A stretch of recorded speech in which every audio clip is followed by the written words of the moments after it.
Emangnya ada yang berani naik ke gunung yang terkenal pesugihan sendirian? Solo hiking Gunung Kawi part 1. Oke, jadi langsung aja Dharma udah sampai di base camp Gunung Kawi. Dan setelah registrasi ulang, cek logistik dan briefing, Dharma langsung memulai perjalanan solo hiking ke Gunung Kawi. Iya, Gunung Kawi, gunung yang terkenal dengan pesugihan itu. Untuk awal mulai perjalanan, kita bakal lewatin jalan raya. Ya, sebenarnya ini yang paling dikeselin pendaki sih, lewatin jalan aspal kayak gini. Tapi tenang aja karena kurang lebih hanya 100 meteran doang. Ya, seperti Dharma bilang hanya 100 meter dan kita udah sampai di jalur tanah. Kalau Dharma kurang tahu pasti ini pintu rimba atau enggak, atau ini gerbang menuju. Dadah, pokoknya kita langsung aja kita lanjut perjalanannya. Entah kita bakal nemu setan atau enggak, kita lihat nanti. Nih, seperti yang Dharma bilang, tenang aja udah nggak ada jalur aspal lagi kok. Untuk awal pendakiannya sendiri kurang lebih kita bakal ngelewatin perkebunan warga. Eits, nggak boleh diremehin ya. Di Gunung Kawi ini di trek awalnya terkenal dengan labirin Gunung Kawi. Nih, banyak banget percabangannya. Nggak cuma 1-2, pokoknya banyak banget. Jadi pastiin kalian siapin GPX mapnya ya. Nah, baru mulai di sini Dharma kena mental. Kalian lihat aja itu puncak Gunung Kawinya dan kalian harus lihat Dharma lagi ada di mana. Bener-bener masih jauh banget. Ya udahlah ya, inilah kalau kita ngelihatnya terlalu jauh, mending kita lihat satu langkah di depan kita aja. Oh ya, di Gunung Kawi ini kan terkenal dengan banyak pesugihan. Dharma mikir kayaknya seru nggak sih kalau ketemu dengan orang yang sedang melakukan pesugihan? Karena Dharma sendiri penasaran banget pesugihan itu kayak gimana. Oke, kita ngomongin pesugihannya nanti karena bakalan ketemu, jadi kita fokus ke jalurnya dulu. Untuk jalur di sini benar-benar masih landai banget. Kalau dilihat-lihat area tanahnya di sini banyak banget yang becek karena memang abis hujan dan mungkin ini bekas dari mobil yang lewat. Nah, setelah Dharma turun, ternyata Dharma baru tahu kalau Gunung Kawi ini tersedia jasa ojek jeep. Balik ke jalur pendakiannya di sini masih landai banget. Kalau jalur landai sih enak, cuman minusnya kita bakal lama sampai. Nah, mau diingetin sekali lagi, ini benar-benar banyak banget percabangan di sini ya. Sebenarnya udah ada tandanya, cuman lebih baik kita proper buat siapin GPX map atau filenya. Gak kerasa nih di sini udah masuki hutan pinus. Ya, ini sih pendakian di musim hujan jadinya sepatu kotor dan becek banget. Dharma sempat keliru karena di sini ada percabangan, ternyata tandanya tuh ada di bagian belakang. Nah, setelah percabangan yang baru aja terakhir tadi, di sini jalurnya udah mulai semakin rapat nih. Dharma rasa disinilah perjalanan Gunung Kawi yang sebenarnya baru akan dimulai. Yang tadinya Dharma berpikir kok ini gunungnya nggak ada seremnya, ternyata nggak juga ya. Pikiran Dharma berubah setelah kalian lihat sendiri ini jalurnya mulai rapat. Ya, rapat layaknya kita benar-benar memasuki hutan gitu. Ya, sebenarnya sama aja kayak gunung-gunung lainnya, kita bakal masuk hutan juga. Nah, kalau kalian lihat sendiri di sini udah mulai ketutup di bagian atas, vegetasinya juga udah lumayan rapat. Kalau kalian udah nemu jalur rapat dan memasuki hutan, artinya kalian udah deket sama setan di Gunung Kawi ini.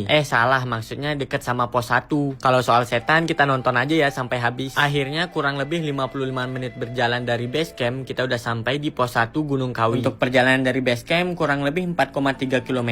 Suasana asli di pos 1 ini benar-benar gelap, walau di video Dharma kurang tahu kenapa terlihat terang. Di pos 1 Gunung Kawi ini terdapat mata air dan banyak banget spot tenda. Jadi bisa Dharma bilang ada pos 1 bawah dan pos 1 atas. Nih, Dharma udah sampai di pos 1 atas dan ada juga spot tenda. Nah, Dharma sedikit bingung karena di pos 1 bawah ada beberapa cabang dan di pos 1 atas juga ada cabang. Yang Dharma sendiri kurang tahu itu arah menuju kemana. Jadi karena Dharma buru-buru juga, Dharma langsung lanjut ke pos 2. Ternyata buru-buru benar-benar nggak baik. Di sini Dharma nemuin set lanjut part 2.